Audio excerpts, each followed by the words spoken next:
New at 10, a loophole in the state's sex offender law will have one violent offender legally off the statewide registry. But before the man's name is cleared, one of his victims is speaking out. News 9's Ivana Johnson is live in the Web Center with more on this. Ivana?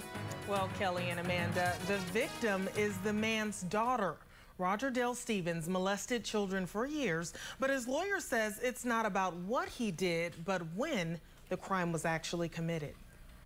It was 1998 when Roger Dale Stevens first registered as a sex offender for molesting his 8-year-old daughter, Elizabeth. He served 4 years in prison, 6 years probation. I think that the entire public should know those things. Stevens pled no contest for molesting his daughter and 2 stepchildren. The multiple molestations landed him on the statewide sex offenders registry as a level 3 offender. Level 1s have a low risk to reoffend. Level 2s have moderate risk, and level 3 offenders have a high risk to reoffend. They may have committed prior crimes of violence and are usually cruel to victims. But now Stevens wants off the list. I think that's insane.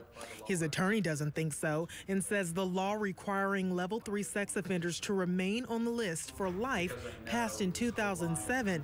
It's not retroactive, so the people that offended before it passed have a pass. But would you feel comfortable with your client being your next door neighbor? Well, that's not the question. The question really is, what was the law at the time? But now, as a father, would you be comfortable with him around your daughters and your son? I would be comfortable with the court deciding what his level is. I live with it for a lifetime, and if it happens to my kids or anybody else, they have to live with it for a lifetime. So why can't he register for a lifetime? Slane says there are several precedents upholding the law, and he expects his client's name to be removed from the list pretty soon. Live in the newsroom, Ivana Johnson, News 9. All right, Ivana, dozens of level 3 sexual offenders will drop off the list because of that loophole in the law.